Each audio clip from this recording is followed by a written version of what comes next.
and I know they never set. They never did, and the Mayan elders have just about had it with us Anglos saying this, quite frankly. So, anyway, yeah, I've been anticipating December 21st to come and go. There's been a lot of hysteria, and it's behind us, so it's time to move on to more serious things. That's right. That's right. And before we do, I wanted to just visit on why this date became such an apocalyptic doomsday date. Obviously, the Mayans did not say that, as we know. One of the things I came up with was that businesses, people that wanted to make money, just decided to prey on people's fears and encourage them to part with their money by preying on their fears. What's your feelings on that? Is that one of the reasons you think? Well, that would be part of it. There's agendas and there's hidden agendas, Tony. Yeah. Some of the people involved with the Mayan calendar disinformation, you look at the websites, it looks like something IBM or Ford Motor Company would do. Very slick, very professional. I have a webmaster and a website, and my friend Professor McCanny does. You can tell that we're obviously not putting big bucks into it. So there's a big clue there. When you see a website that looks like something from a Fortune 500 company connected to this, there's a clue that there may be something deeper and more evil, quite frankly, than what's obvious. We went through this before in 2003 with this elderly woman, I won't mention her name, who claimed to be in telepathic contact with alien beings. And they told her that in May of 2003, the 10th planet would come through our solar system, creating massive havoc. Of course, that came and went, and that once again, we saw efforts that appear to be backed up by some fairly deep pockets. There's a very strong interest among the powers that be, Tony, to have people get distracted and by these false dates, have the dates come and go, and then throw a lot of discredit to legitimate researchers like myself and you and Professor McCanny, my friend Steve Quayle and Stan Deyo and others, so that people won't pay attention to the serious researchers. It's a little bit like the boy who cried wolf, right? It keeps crying wolf, and then people will, then when the real threat really appears, which is Planet X, which does exist, which your research and McKinney's and others have verified is coming, when the call goes out to pay attention to that, everybody, oh, that's another one of those 2012 things, ha, ha, ha, yeah. You know. I know. And it's another 2012 thing, another Y2K thing. Yeah. Make fun of it and then just disregard it. The boy who cried wolf. I have to admit, Tony, that they've been very largely successful. Yes, they have. They have. So now we're past it. It's time to move on to more serious things.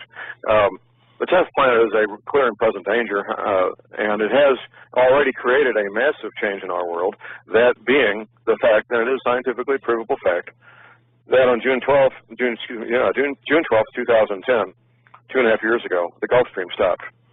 I was just on the parking lot. I'm at a restaurant here locally talking with a friend. And he says, John, it's 65 degrees. There's bugs and flies out. It's 2 days before Christmas. What's wrong with this picture? You know? Yeah.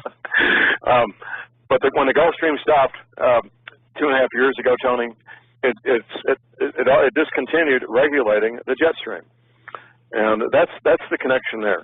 And what it means to everybody listening to you and me down in Arizona and other places right now is the havoc this is already playing with agriculture, cattle raising, anything involving row crops, corn, wheat, rice, soybeans, barley, spelt, oats, and so forth. The grain farmers are in deep trouble. And that translates into dramatically increased prices for all food products.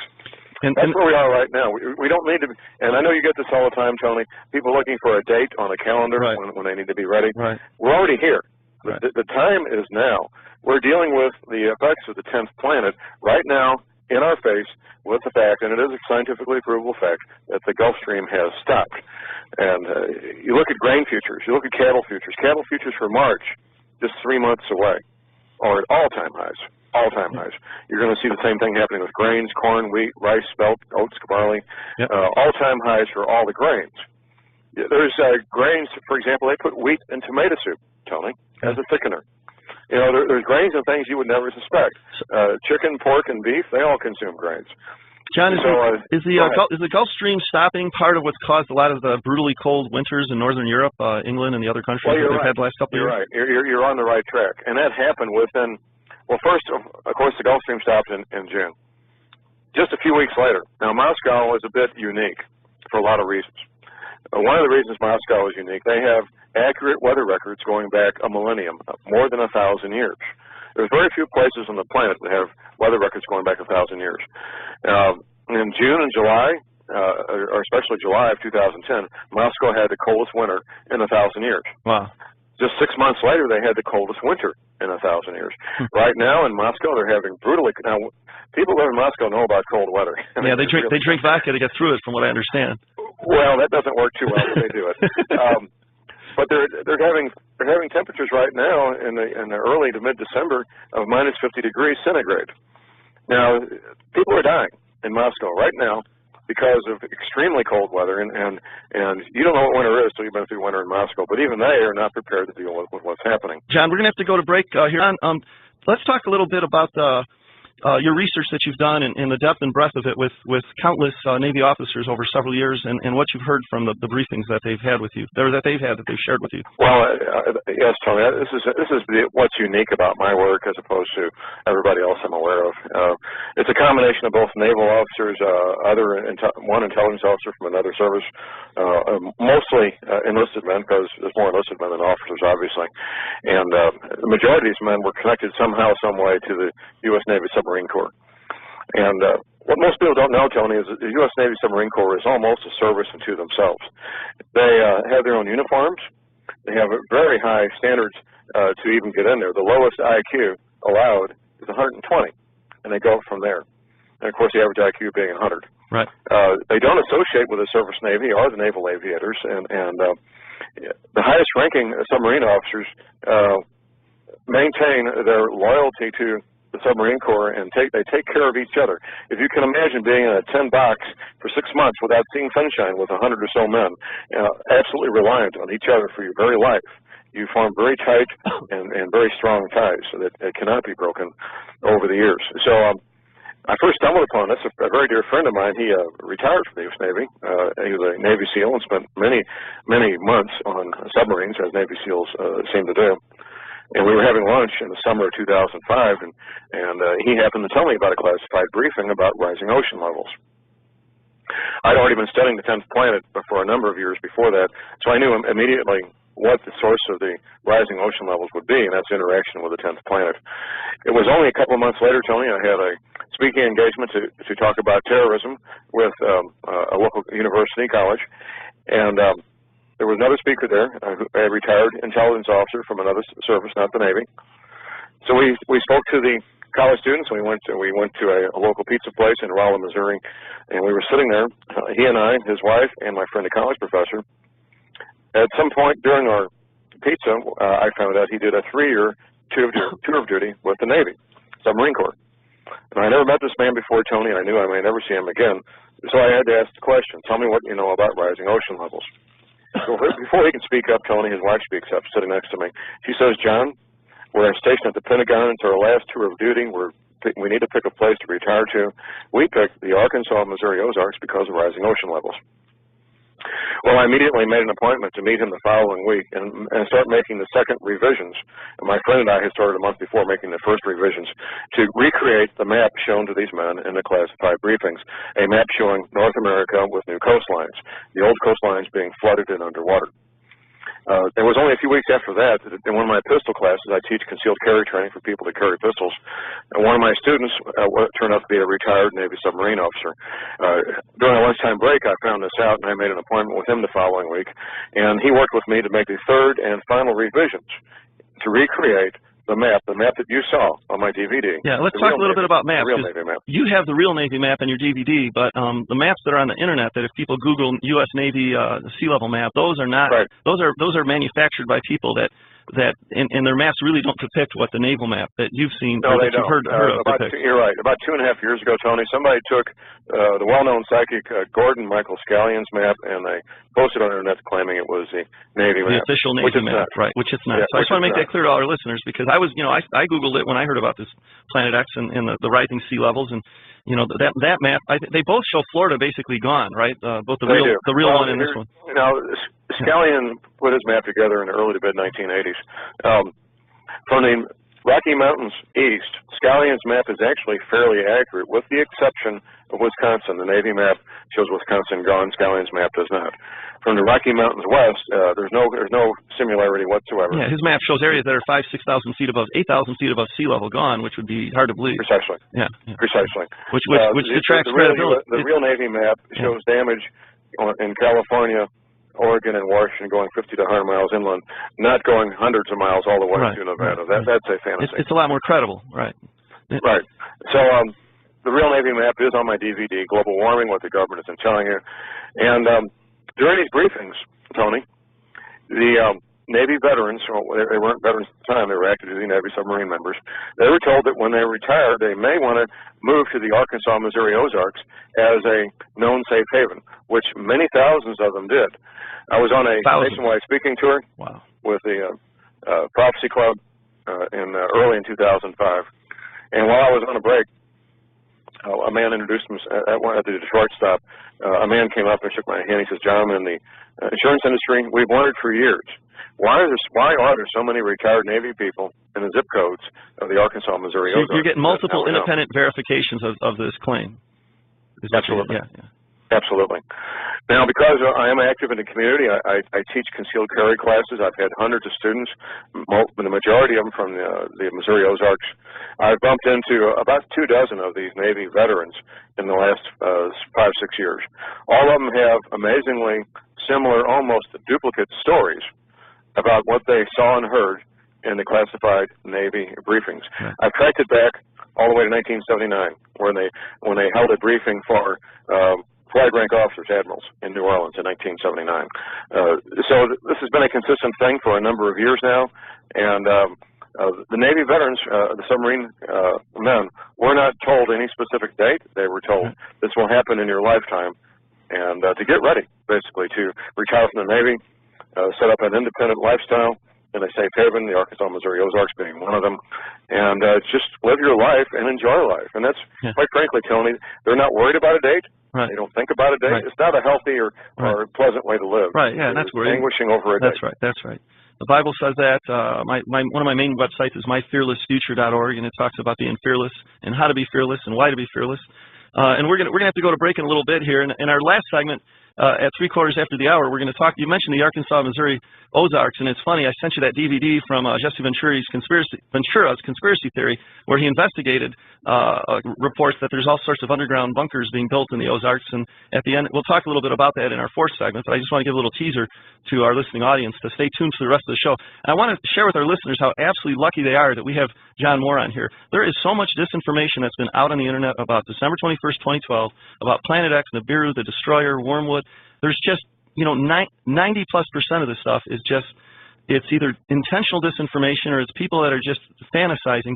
And what's unique in my experience about John Moore is he has done legitimate research directly from source people that have heard these briefings from the military, and he's confirmed it again. And the story is the same story he keeps hearing again and again and again, and he's interviewed dozens of these people. And so it's really valuable to have him on the show. John, I want to thank you. We're going to go to break now. And X is real is the result of his research. John, please share with our listeners the correlations that you've discovered between Planet X and global warming. Great question. You mentioned a film at the beginning of the show. I'm going to mention another film that I think is worth looking at, and actually, I may surprise you. I'm going to mention a couple of films. One of them may surprise you quite a bit. The first film I urge people to watch is titled The Day After Tomorrow with Dennis Quaid. I sometimes say that what we're living right now is the day after tomorrow in slow motion. The underlying premise of the film is that the Gulf Stream stops, and that throws the world into a new ice age. There are some statements in there that are true and are scientifically accurate. There's also some science fiction in the film. The scientifically accurate things are when one of the scientists says, you can't have an ice age until you have global warming, which is true. You have to have that first. You have to have global warming first before you can have an ice age. And that's what we're seeing right now. The planet is warming up. The reason the Gulf Stream stopped is because of fresh water being introduced into all the oceans that has reduced the salinity, reduced the salt content of the oceans. Salt water behaves differently than fresh water, Tony. And engine that drove the Gulf Stream before it stopped, and there's still part of the Gulf Stream left, I should say, by the way, was the salt content of the water. And there's been university-level experiments that demonstrated several times with the same results, that if you move warm salt water through cold salt water, there will be a thermal barrier between the two, allowing the warm salt water to move in a continuous, unbroken stream through the cold salt water, which is what the Gulf Stream did for many, many centuries. When you introduce fresh water and reduce the salinity, that thermal barrier breaks down. That's what's going on in the Atlantic Ocean right now. At the moment, on December 23rd, 2012, the Gulf Stream comes up the east coast of the United States, past Florida, Georgia, South Carolina. It gets to about Cape Hatteras, North Carolina, starts going east by northeast. It goes out a few hundred miles, does a loop-to-loop, peters out, and stops. There's a link on my website, thelibertyman.com, to the both a screenshot from an old Navy map. They publish this every 24 hours, when the Gulf Stream was still flowing, a map showing sea surface temperatures, and also a link to the current Navy sea surface temperature map, which is updated every 24 hours. Anybody can look for themselves and see the proof for themselves from a mainstream source, that mainstream source being the U.S. Navy. So the Gulf Stream has stopped, and its film, The Day After Tomorrow, is premised on the Gulf Stream having stopped. Now, the science fiction in there is that human activity creating CO2 greenhouse gases is the reason for it. Nothing could be further from the truth. That is a fantasy. Now go ahead, Tony. I was going to say, for some of our listeners that are skeptical, and I know you're skeptical and I'm skeptical, and that's, it's our skepticism and it drives and fuels our research. I just wanted to ask you to share with our listeners, which you told me privately, isn't one of the ways that you and the researchers that have really looked into this have been able to correlate that it's planet X and that carbon dioxide increases that's driving the global warming is because the glaciers in Antarctica and the Greenland, they're actually starting to melt from underneath, not on top. They're melting from the bottom. Right. The ice sheet at Greenland, the ice at the Antarctic is melting from the bottom. Now, the ice melt at the North Pole, it's floating seawater, so it doesn't change the ocean level or the salinity, either one.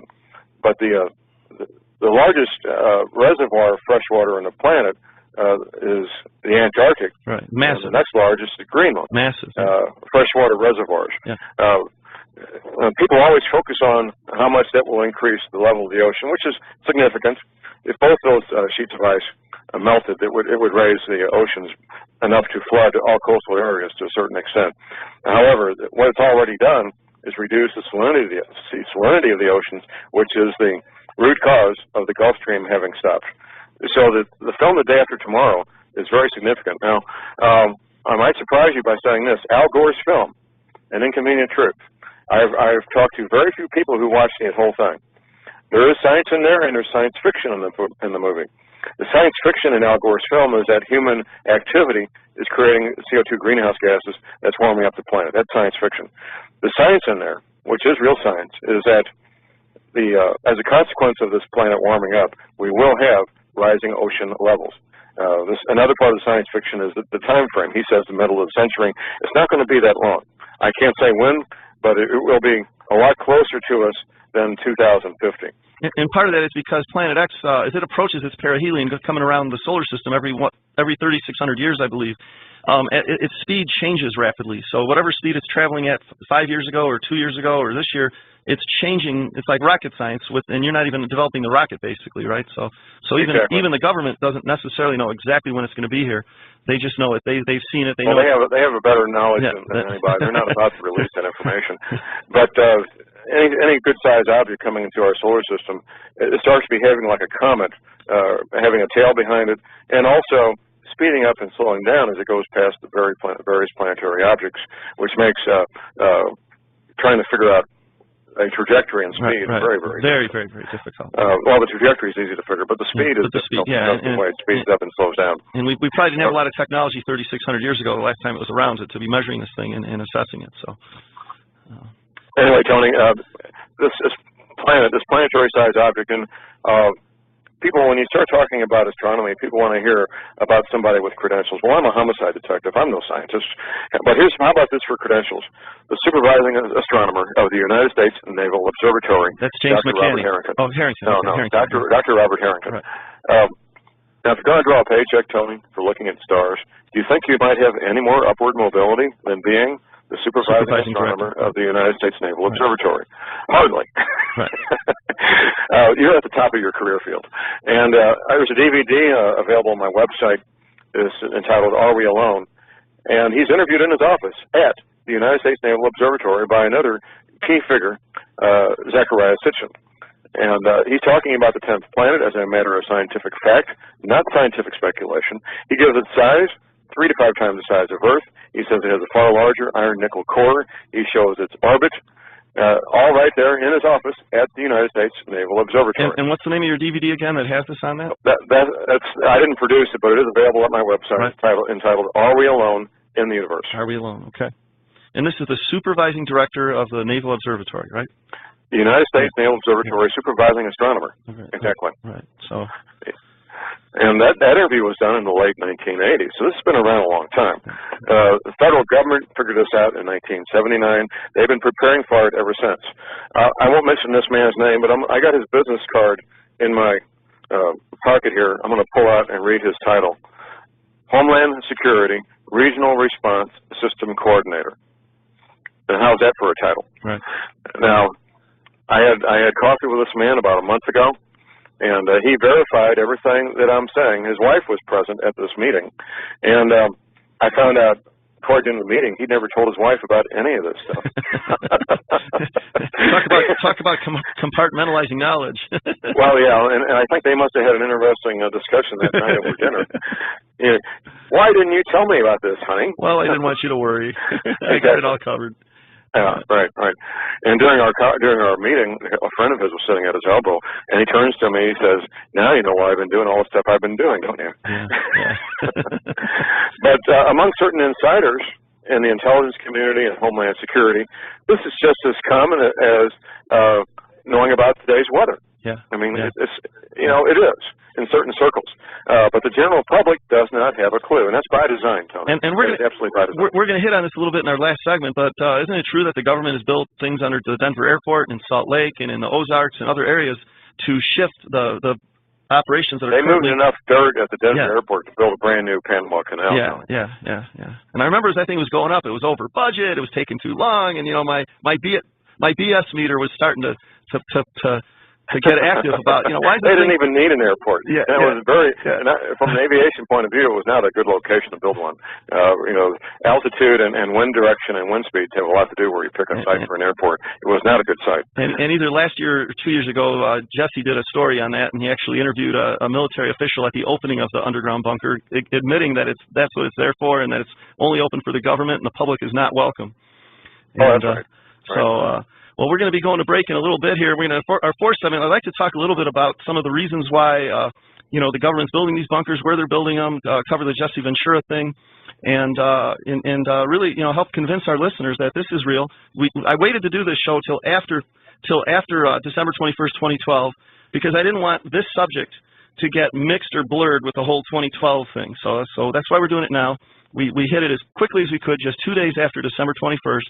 And as much as that deadline, which was a false deadline, which was made up, wasn't true, it was a boy crying wolf, and the wolf is coming. Thank you for being on the show here. I want to spend the last segment talking about some more validity of what's going on as far as the government building bunkers. And I want to lead with, I sent you the DVD a couple weeks ago that Jesse Ventura had about, he started the show with, okay, people, they're talking about the government's building all these underground bunkers in the Ozarks. We need to see if this is fact or fiction. And at the end of the video, they show his TV crew driving through what are dozens and dozens of miles of underground bunkers with government, I don't know if they're government, they're semi-tractor trailers passing them. And these caverns were so voluminous that they had to speed up the video to make them effectively look like they're driving a couple 100 miles an hour, just like ESPN when a guy's running a touchdown back and they don't want to spend 9 seconds running the clip. They speed the guy up to make it only 3 seconds long. They showed minutes and minutes of this car driving at 40, 50 miles an hour through dozens of miles of underground bunkers. I know you got a chance to look at that, and of course we all know about the Denver airport. There's Salt Lake. These are preparations they're making for a reason, and it ties into why they're stockpiling guns and bullets and all the other MREs. There's people, our listeners, if you're not into this, you can search this all out on the internet. It's all out there. It's just a matter of doing the research. And so tell us a little bit what you've discovered that we haven't already covered on that. Well, first of all, Missouri is my home state, and much of the state has a lot of limestone. Limestone's a relatively soft rock. It's easy, relatively easy and inexpensive to make these man-made caverns that are used for the storage and other purposes. They're very secure and relatively easy to climate control, since you have a constant temperature of 55 degrees without doing anything. Right. There's some of them in the Ozarks. There's also a much larger complex up near Kansas City. I saw the Ventura show, and thank you for sending that to me, Tony. Now everybody knows what I've been saying for years, is that the Arkansas-Missouri Ozarks is one of the known safe havens for the following reasons. First of all, altitude above sea level. The second, distance from major bodies of water. Third, a fairly long growing season, a very relatively short, mild winter. Plenty of water for growing crops. A relatively homogeneous population. No major cities in the Arkansas-Missouri Ozarks. Springfield, Missouri is the largest city, it being 250,000 people. For all those reasons, the Arkansas-Missouri Ozarks has been designated one of the known safe havens by the U.S. Navy. And now that Ventura put out his show, millions of people know the same thing. Yeah, and it's on YouTube for those of you that missed it on True TV. And as you said, many of the dozens and dozens of these military people you've talked to have corroborated that the military's told, hey, buddy, when you retire, you know, a nice place to plan and hanging out to get through what's coming is the Arkansas-Missouri Ozarks, right? That's right, absolutely. Yeah. It's a vast area. It's a vast area comprising tens of thousands of square miles. Just one county. Yeah. Just one county in Missouri, in the Arkansas and Missouri Ozarks.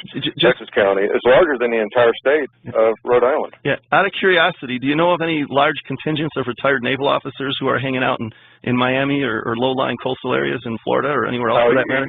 You won't. You'll find some, but not many.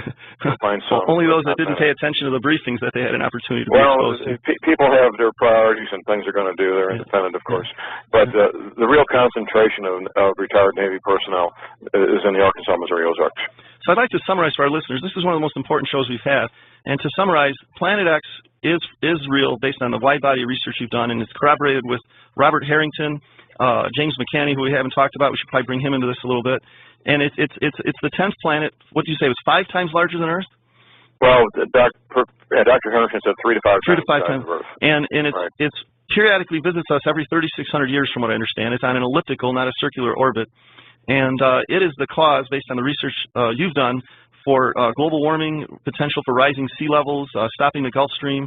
And we don't know when it's going to hit, but it's supposedly going to bring a haymaker when it does. Is that correct? Well, that's the precedence, Tony, is that when it comes to our solar system, it creates havoc on our planet. There is precedence for a shift of true north, not magnetic north, which is already changing dramatically, but a shift of true north.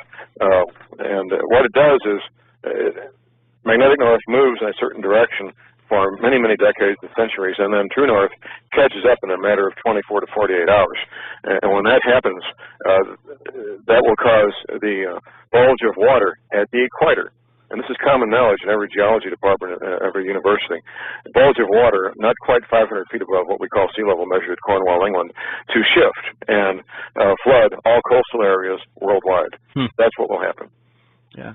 Is there anything else you want to share with us in the last few minutes? I know we haven't really talked much about James McCanney. Well, Professor McCanney is a regular guest on my show, usually Wednesday mornings if he's available. He has his own website. There's a link on my links page, Tony, to Professor McCanney's website. He has his own radio show every week, and he is doing some guest appearances, and I can help you get him on your show if you like. Yeah, I think I'd like to do that. Is there anything that he's discovered that we haven't already covered in our show so far? Well, there's a lot.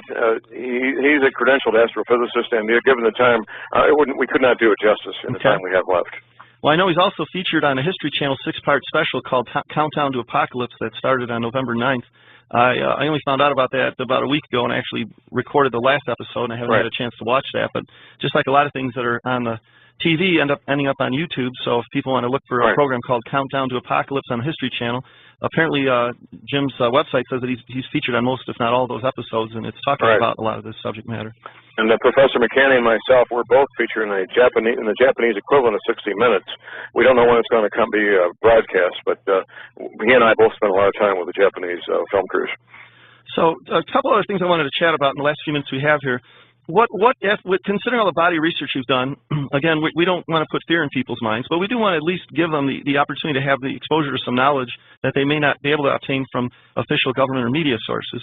So knowing that Planet X is coming without necessarily knowing when it's coming, what are some of the things that you're going to look for to have an idea of when it's a little closer? I think at one point you had mentioned maybe the government may start pulling some people out of low-lying coastal areas ahead of this coming to preserve their lives. Right. Well, it's the nature of any large organization to take care of their own. Right. And we've been getting sporadic reports of the military bases in these coastal areas, of them moving out equipment and supplies under cover of darkness. As you might imagine, it's a logistical nightmare. Yeah, it's a cloak and dagger. At the Norfolk Naval Shipyard, for example, which is the world's largest naval shipyard, they're frantically working to get the ships that are in dry dock seaworthy and out to sea where they'll be safe, as opposed to being helpless victims in dry dock. Right. And these other bases, Camp Pendleton, Camp Lejeune, which are both on the east and west coast, Fort Bragg, North Carolina, which is only about 200 feet above sea level, not far from the east coast. All these places we're looking at supplies and equipment being moved under cover of darkness. They can move the men relatively quickly at the last minute because men can get up and walk, but supplies and equipment cannot. Yeah, especially dry dock ships. Yeah. Exactly. So these large, heavy, expensive pieces of equipment and all the supplies they've got, they're being moved inland to safe areas, to Fort Campbell, Kentucky, and other places that they regard as being safe. And just to be the skeptic with the last 2 or 3 minutes we have here, people might wonder, well, why wouldn't the government tell us about this? Well, one of the reasons is they want to avoid panic, and they want to keep the economy going as best as they can keep it limping along. And if people that live in low-lying areas knew that Planet X was imminent, they would intelligently close up their businesses. Normal activity. Yeah. The federal government relies on UPS and FedEx for spare parts and logistics, just like you and I do. That's right. And they want everything working normally until the very last minute. Right up till the end. That's right. Exactly. And of course they would do that. Yeah. And they'll continue to do that up until the last minute. All right, so I want to finish up. I want to mention your website again. We have John Moore as our guest. He's done exhaustive research on Planet X, global warming, and rising sea levels, and also the Gulf Stream stoppage. His website is called www.thelibertyman.com. From that website, you can order a number of DVDs, including his personally created one called Global Warming, What the Government Isn't Telling You. I've seen it, and I strongly recommend it for our listeners.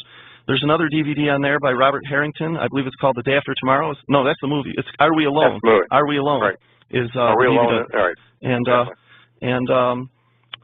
This is great stuff. I also want to take a quick mention of our next week's show. We're going to take a little breather from this 2-week apocalypse talk that we've had, and we're going to have Chef Tess, who's the corporate chef of Honeyville Farms, to share some holiday recipes made from prepping food sources.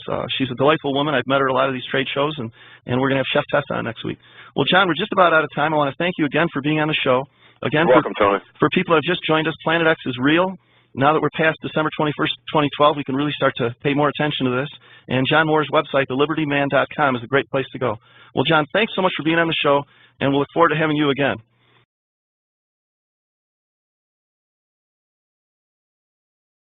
And I know they never said. They never did, and the Mayan elders have just about had it with Los Anglos saying this, quite frankly. Anyway, I've been anticipating December 21st to come and go. There's been a lot of hysteria, and it's behind us, so it's time to move on to more serious things. That's right. That's right. And before we do, I wanted to just visit on why this date became such an apocalyptic doomsday date. Obviously, the Mayans did not say that, as we know. One of the things I came up with was that businesses, people that wanted to make money, just decided to prey on people's fears and encourage them to part with their money by preying on their fears. What's your feelings on that? Is that one of the reasons you think? Well, that would be part of it. There's agendas and there's hidden agendas, Tony. Yeah. Some of the people involved with the Mayan calendar disinformation, if you look at their websites, it looks like something IBM or Ford Motor Company would do. Very slick, very professional. I have a webmaster and a website, and my friend Professor McCanny does. You can tell that we're obviously not putting big bucks into it. So there's a big clue there. When you see a website that looks like something from a Fortune 500 company connected to this, there's a clue that there may be something deeper and more evil, quite frankly, than what's obvious. we went through this before in 2003 with this elderly woman, I won't mention her name, who claimed to be in telepathic contact with alien beings. And they told her that in May of 2003, the 10th planet would come through our solar system, creating a massive havoc. Of course, that came and went, and that once again, we saw efforts that appear to be backed up by some fairly deep pockets. There was a very strong interest among the powers that be, Tony, to have people get distracted and by these false dates, have the dates come and go, and then throw a lot of discredit to legitimate researchers like myself and you and Professor McCanney, my friend Steve Quayle and Stan Deyo and others, so that people won't pay attention to the serious researchers. It's a little bit like the boy who cried wolf, right? It keeps crying wolf, and then people will then when the real threat really appears, which is Planet X, which does exist, which your research and McKinney's and others have verified is coming. When the call goes out to pay attention to that, everybody, oh, that's another one of those 2012 things. Ha ha ha, yeah. You know. I know. And they another 2012 thing, another Y2K thing. Yeah. Make fun of it and then just disregard it. The boy who cried wolf. Yep. I have to admit, Tony, that they've been very largely successful. Yes, they have. They have. So now we're past it. It's time to move on to more serious things. The 10th planet is a clear and present danger, and it has already created a massive change in our world, that being the fact, and it is scientifically provable fact, that on June 12th, 2010, 2.5 years ago, the Gulf Stream stopped. I was just on the parking lot. I'm at a restaurant here locally talking with a friend. And he says, John, it's 65 degrees. There's bugs and flies out. It's 2 days before Christmas. What's wrong with this picture? You know? Yeah. But when the Gulf Stream stopped 2.5 years ago, Tony, it discontinued regulating the jet stream. And that's the connection there. And what it means to everybody listening to you and me down in Arizona and other places right now is the havoc this is already playing with agriculture, cattle raising, anything involving row crops, corn, wheat, rice, soybeans, barley, spelt, oats, and so forth. The grain farmers are in deep trouble. And that translates into dramatically increased prices for all food products. That's where we are right now. We don't need to, and I know you get this all the time, Tony, people looking for a date on a calendar when they need to be ready. Right. We're already here. Right. The time is now. We're dealing with the effects of the 10th planet right now in our face with the fact, and it is a scientifically provable fact, that the Gulf Stream has stopped. And you look at grain futures, you look at cattle futures. Cattle futures for March, just 3 months away, are at all-time highs. All-time highs. You're going to see the same thing happening with grains, corn, wheat, rice, spelt, oats, barley. Yep. All-time highs for all the grains. There's grains, for example, they put wheat in tomato soup, Tony, as a thickener. You know, there's grains and things you would never suspect. Chicken, pork, and beef, they all consume grains. John, is the Gulf Stream stopping part of what's caused a lot of the brutally cold winters in Northern Europe, England, and the other countries that we've had the last couple of years? You're right. You're on the right track. And that happened within... Well, first, of course, the Gulf Stream stopped in June. Just a few weeks later. Now, Moscow is a bit unique for a lot of reasons. One of the reasons Moscow is unique, they have accurate weather records going back a millennium,